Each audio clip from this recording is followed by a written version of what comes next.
I just recently bought a pair of, it's a great little company in the US, little family-owned business called Taft. And they're making really beautiful handcrafted men's boots and shoes and cool. And I ordered a pair of boots, loved them. I wanted a second pair.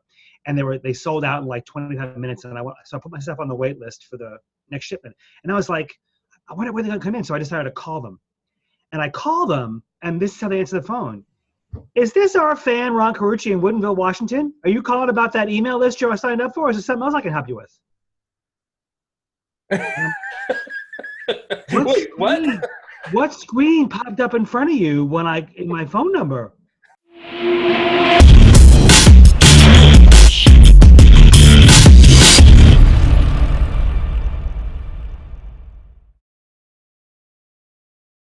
Hello, my opiners. It's your friendly host again, Jamie J. was stopped riding the pine, the sports analogy for getting off the bench. And today, as you heard in the introduction, Ron Carucci has clearly gotten off the bench and is definitely playing double shifts on the ice. No more sitting on the bench for him, with the exception of a brief rest just to jump back over the boards again. I am so pumped. Talk about some accomplishments in your life, right? Like, this is what it's all about. And a lot of the listeners, whom I affectionately refer to as the opiners, get to form your own opinions based on the information that you learn from this show. And I hope that your information that you learned today, your opinions are skewed in a good direction, because what we're going to be talking about today is a couple of different things among, helping you get unstuck, helping you work through that stuff. I don't want to go into it too much right now. I want to introduce you to Mr. Ron Carucci. How are you, sir? Jamie, I'm great. It's great to be with you. Thanks for having me. I'm super pumped. We had a really cool pre-interview conversation, and we were talking about the new Amazon Go and how it was kind of, there's cashier-less store, convenience store. First one opened up just a couple days ago where you're from, in your neck of the woods in Seattle, and you had a friend that went by there, and I was super excited to hear your story, and maybe you can elaborate that on a little bit as you tell us a little bit more about who you are, where, what you've been doing and what you're up to now. Yeah. So, I have a small consulting firm that I co-own with some friends called Navalent. And there's about 15, 20 people when you add up all of our friends and colleagues who are involved. And we spend our days traipsing through the hallways of organizations of all kinds and sizes, stirring up trouble, kicking up some dust, and trying to get leaders to get transformatively from where they are to where they want to be. Sometimes they don't know the answer to that question. Sometimes they're in a ditch. Sometimes they can't keep up with themselves. But whatever it is, our job is to construct a journey that gets them the end aspirations that they're heading towards, which sometimes can be a little bit turbulent. Mm-hmm. But it's a pretty noble, audacious job to wake up in the morning and know that by the time we go to bed that night, we'll have left the world better than we found it. Oh, that's fantastic. I love that. There's that saying that one of my good friends always make sure that I know: we don't know what we don't know. Mm-hmm. And a lot of times I found in my business and, in my friends and colleagues that are in small businesses or managing their own companies, they find a lot of times that they're like, I just don't know what to do. You get to certain points. And so there's this thing where you almost need, like, I love masterminds. For me, it's been a godsend and a blessing, because I can confide in them. I can let them know, I don't know what I'm doing. You can't necessarily do that for your staff.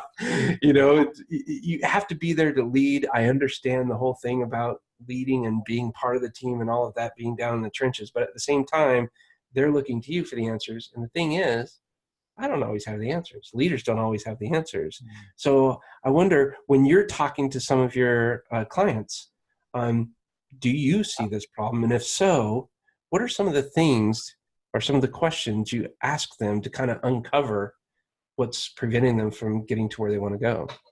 Well, first of all, there's no shame in not knowing the answer, right? I mean, I think we've set up too many people in organizations to think that you're supposed to be the answer ATM, and you're not. And the more you try and fake it, or the more you try and BS people with answers they know aren't true, you lose credibility. It's one of the most credibility producing answers to say to your team, I don't know.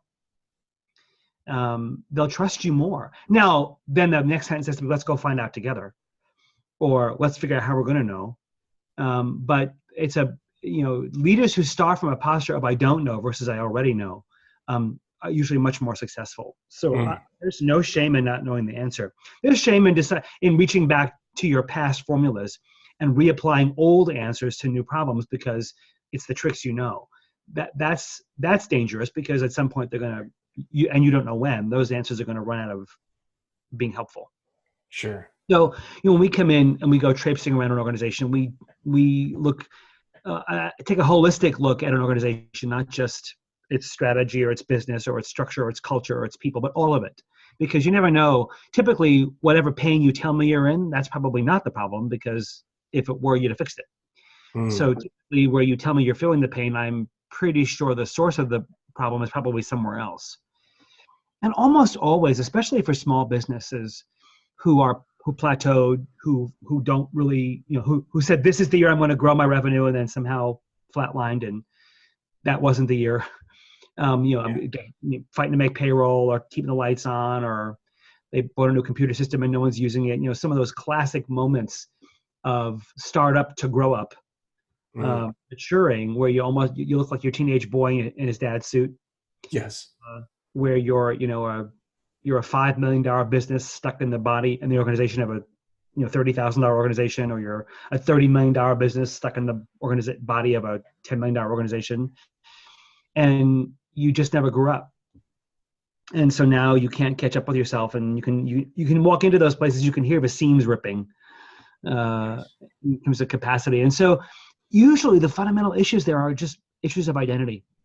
You don't know who you are anymore. You think you're an accounting tax business, or you think you're a small gift shop, or a coffee shop, or you think you're a restaurant. You have notions of this that you just sort of go on autopilot executing, and you've lost a sense of who you're there to serve and who you're not there to serve.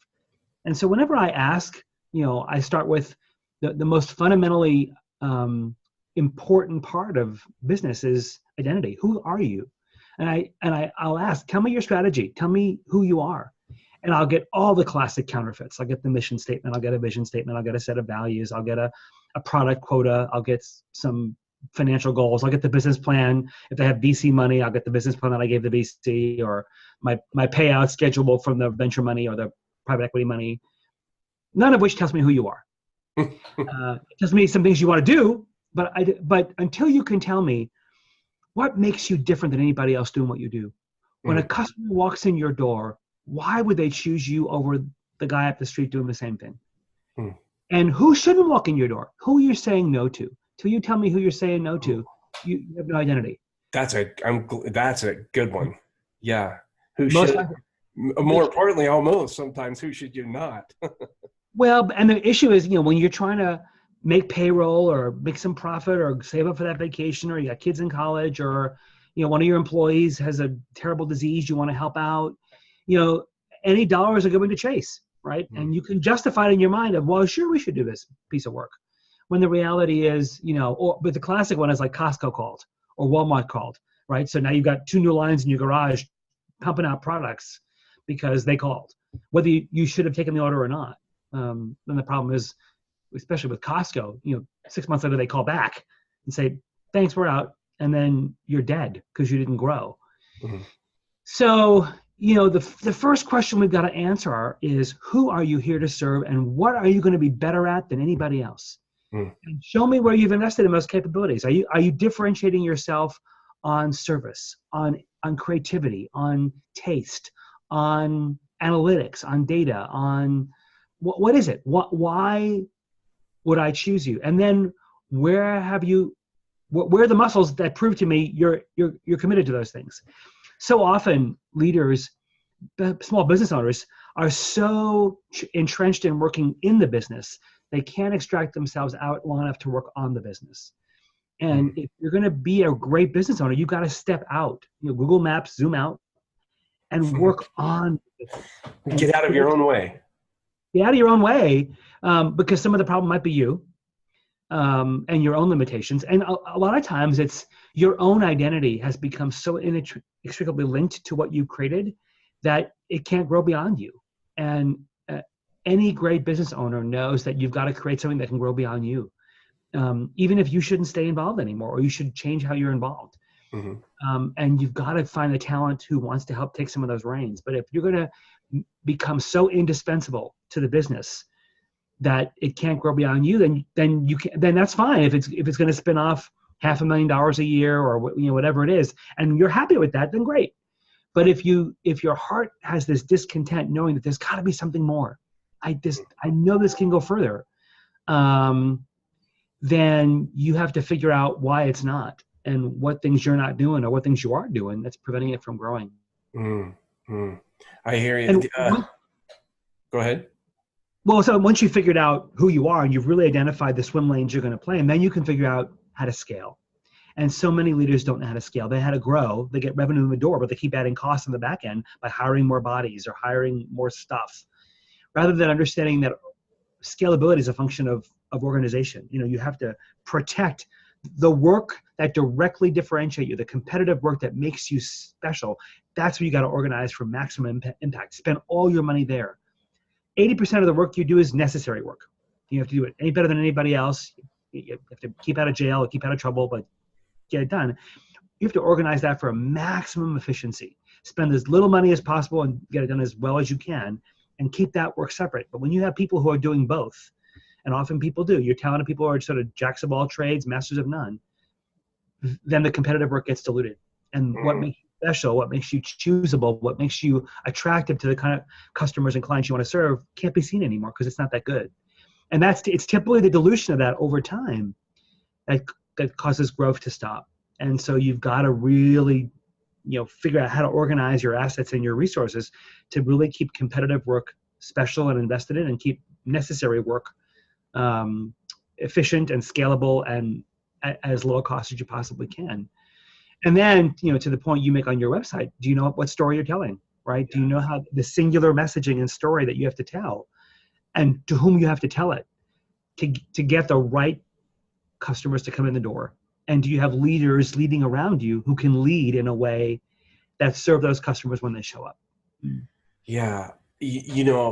Two thoughts were going through my head as you were talking. And one of them was, the ebbs and flows of a business. Yeah. Oh my gosh, we go sell or market, do, got all this work. And then you're focused on the business, or in the business instead of on the business.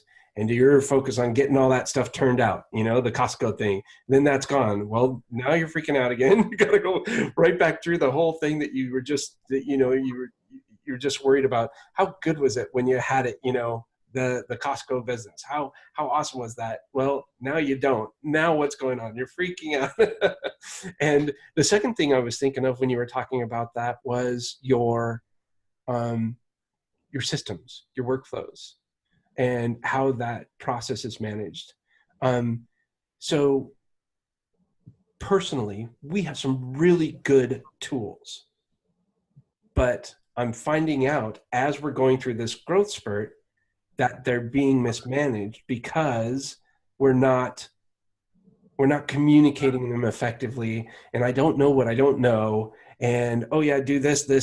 Here's the great tools. It's all fancy. And boy, their commercial sure looks great. That's going to be us. But then there's that whole extra thing where like, wait a second, this is more work than it's supposed to be.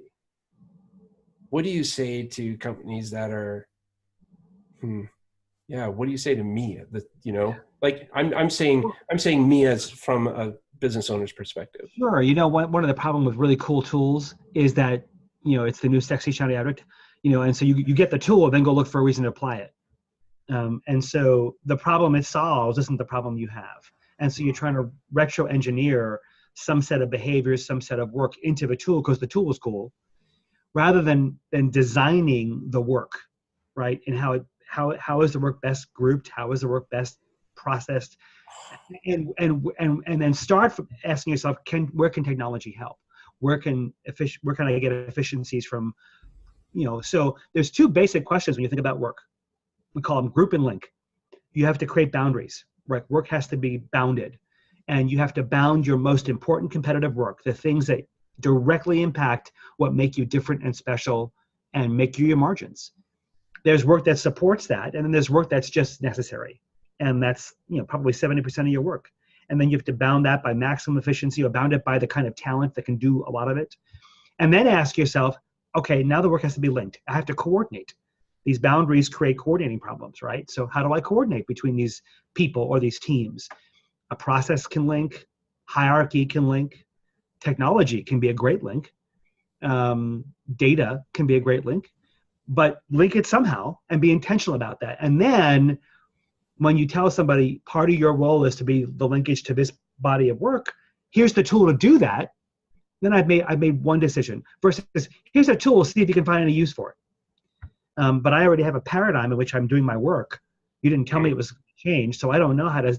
I'm looking at it like it's some, alien. Yeah, foreign object. Yeah. Rather than part of my role has been designed or redesigned to include using, a data storage tool or a cloud tool or a scheduling tool or a information movement or a decision support or an analytical tool of some kind. And the problem is, if I've been using, Excel, right, for years to do math or to do data store, whatever, and I've got this whole new other set of AI tools or financial management tools or integrated tools that do, whatever, it's not about the efficacy of a tool. It's about my need and my anxiety over my own obsolescence, my own inability to adapt, the learning curve for me, and abandoning habits that I've formed for however long I formed them to adapt new stuff. And so often leaders announce a tool, announce a change, they announce the arrival of a new thing, and just assume that the self-evident brilliance of that will cause people to migrate and embrace it and adapt to it. And that never happens. There's the creation of change, but then there's the management to it. And most leaders fail because most leaders forget that this new cool tool isn't about a new beginning for a new way of working. Every transition starts with an ending, not a beginning. And what's ending for me is the world I know, the Excel spreadsheet that I know, the email tool that I know, the manual files I've been keeping that I know, and letting go of the familiarity and the control and the sense of purpose that approach gives me in exchange. And then, when we have endings, we grieve, right? That's a loss. Sure. So you're telling me this new cool thing is better. I'm looking at it as a threat. Wait, this is my family. Yeah. And I'm feeling anxious. I'm feeling vulnerable. I'm feeling unsupported. I'm feeling confused. Who wants to come to work and feel that? No. So when I get such comfort and such sense of, autonomy and mastery out of this damn spreadsheet. So holy cow. I'm just now realizing the last time we switched tools, my staff probably felt like that. It's and it's painful. It has nothing to do with the efficacy or the excitement or the potential of the tool. It's and so leaders scratch their heads and want to convince people. But look at all it can do. Why aren't you using it? And and the more you say that, the more you're saying idiot. Yeah. Why don't you just? Yeah. You dumb jerk. And so now I feel judged and indicted, which makes me far less inclined to try. And if I try out of fear, or if I try out of compliance or adherence because I'm afraid of you, you're never going to get the ROI out of the investment you could if you help me make the pathway to embrace what it can do. So how can someone help ending a relationship with something before venturing off onto experiencing this new life, so to speak? Well, the best way to do it is as early in the journey as possible, right? So the minute you're going to embark on stepping out to work on your business from working in it, and ask yourself about, identity. Who are we serving? What makes us different? What do we have to be really, really good at? And then how to organize that work for maximum effectiveness and maximum efficiency. And ask yourself, what's the best way to do it? The more people who are involved in having to live with the answers to those questions are in finding the answers to those questions, the more adaptable they'll be. People don't fear change, they feel uncertainty.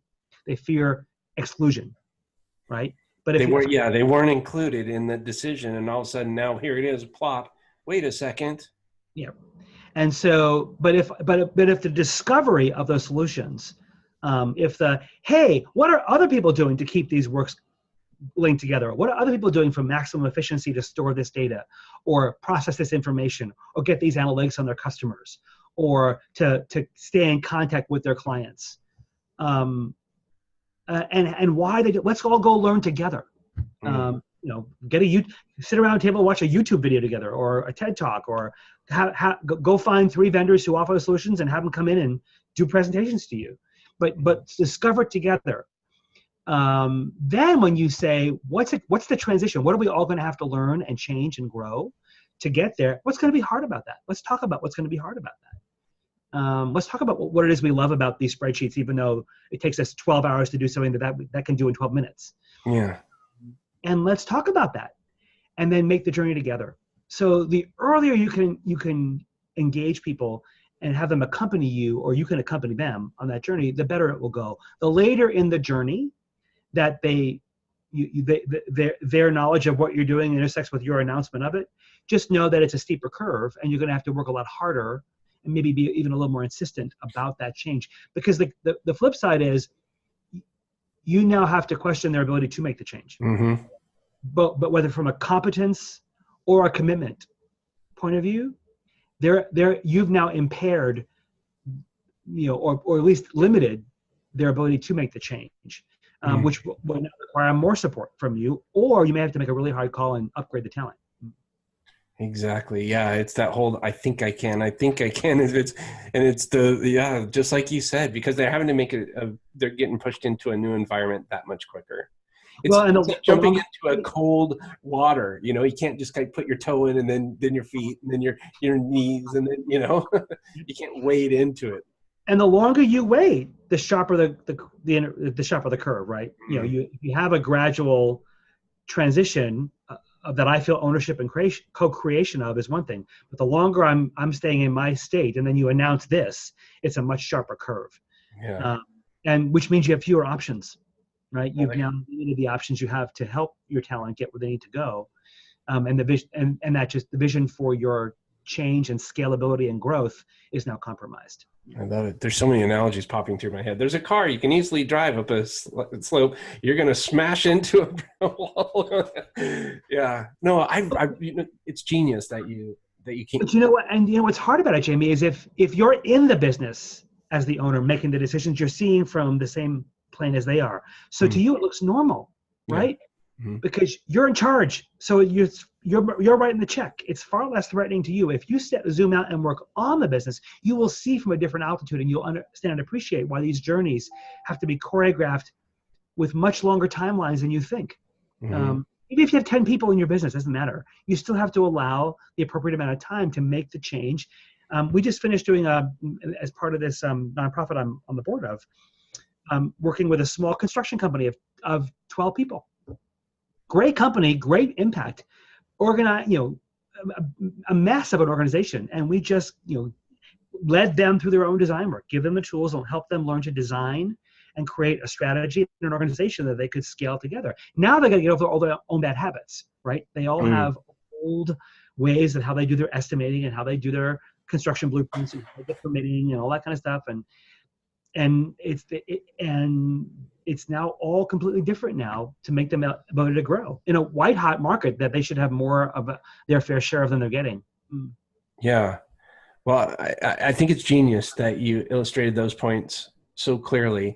And after listening to that, it's almost like, yeah, duh, of course we have to do that.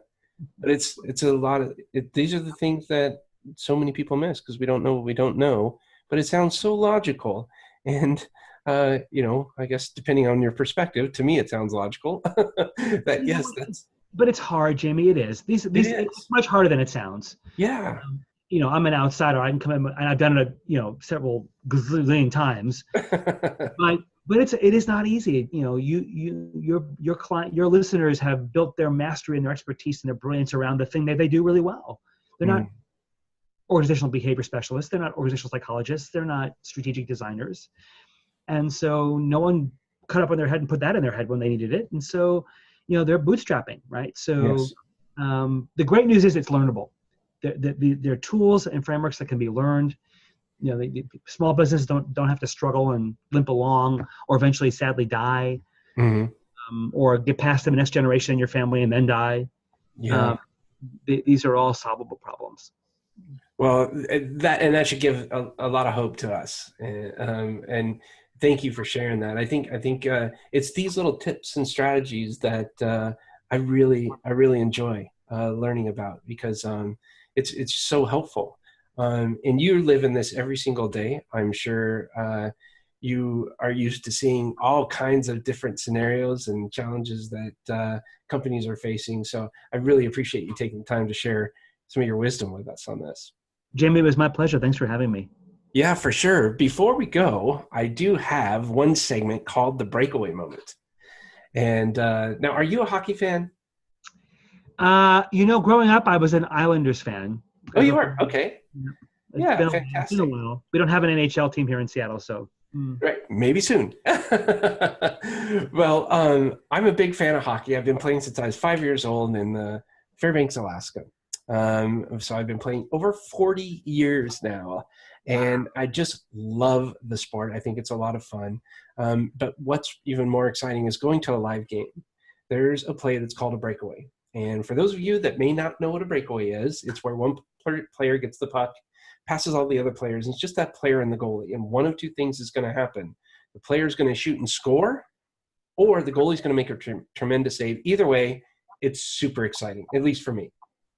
And it's actually harder to make the NHL than it is to win the lottery. That's how hard it is. Just over 600 players in the NHL, something like that, 630 or so, out of the entire world play in the NHL.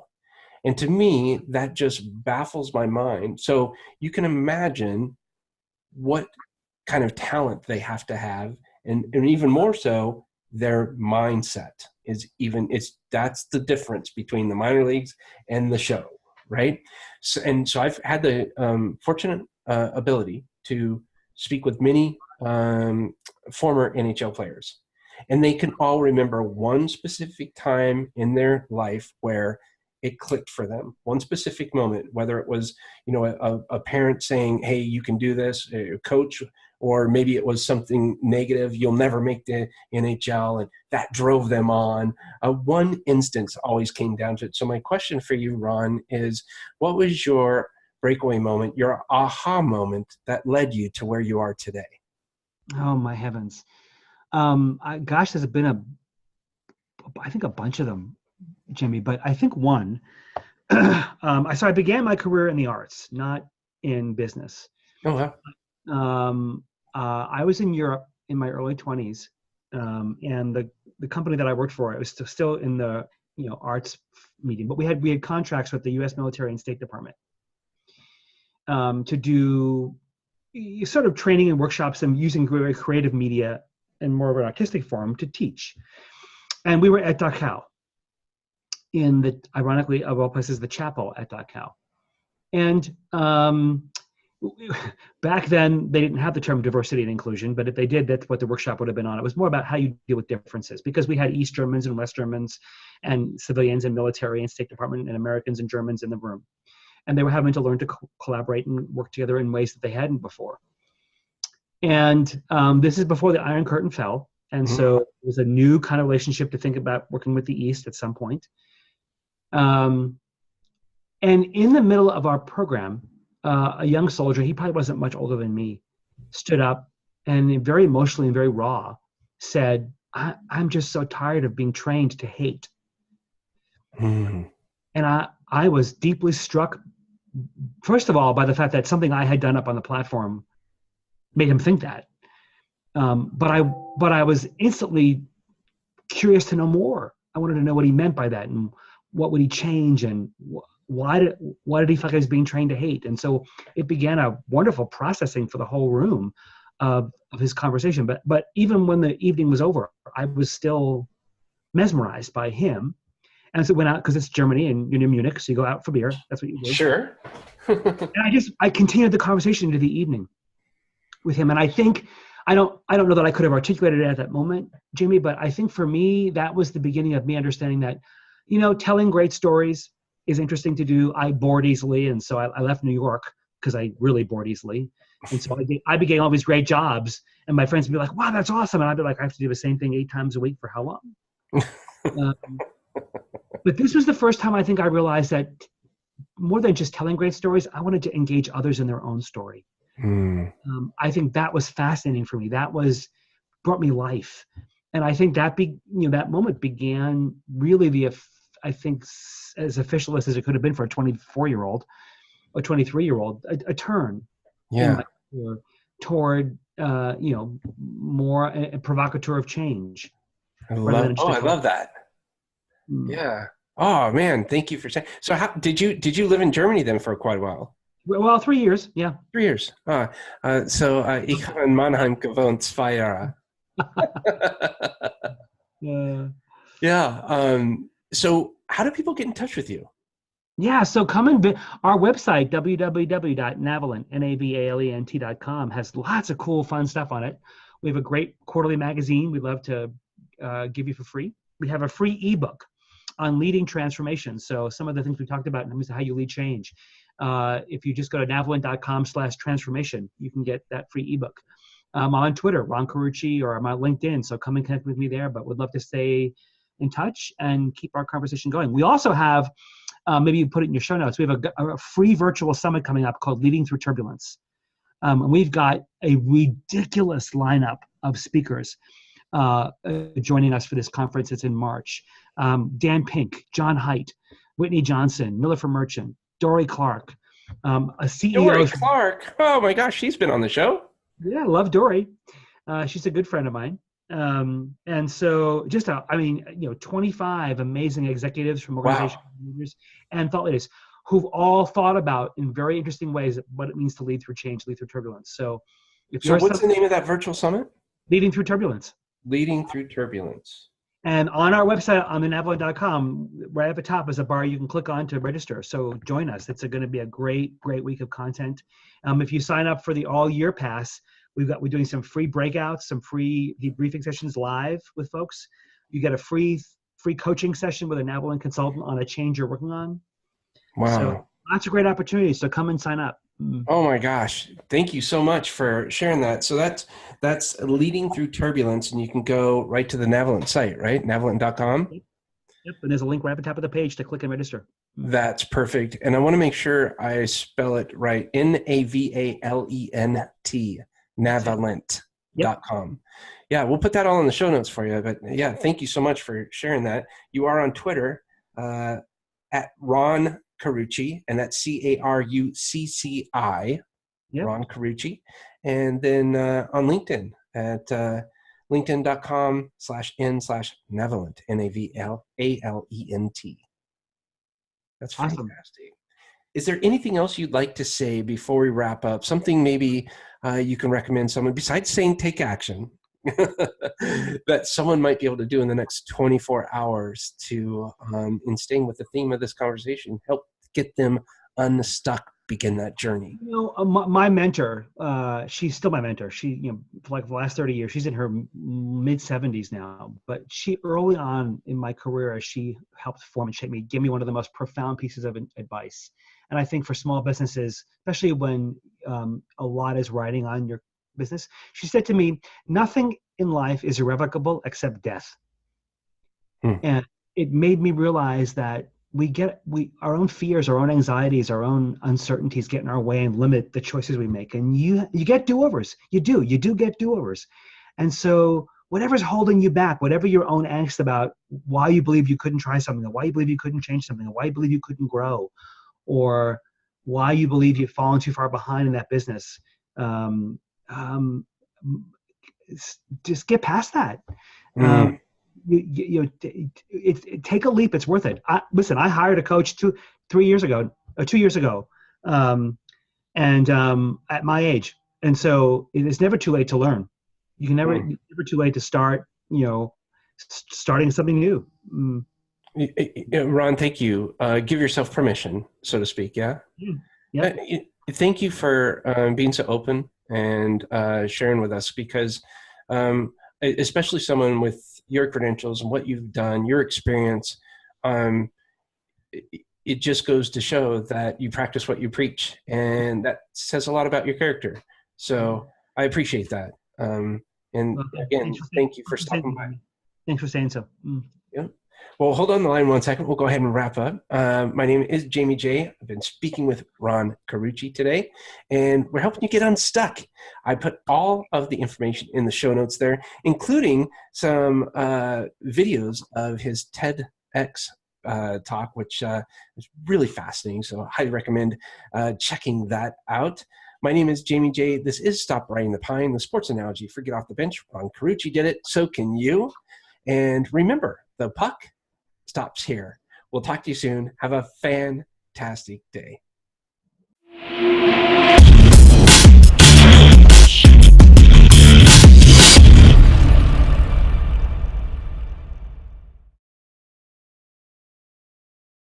And that's a wrap. Yay. Boy, you're good at this stuff. A couple of times, but thanks. Yeah, it was fun. It was a great conversation. Yeah.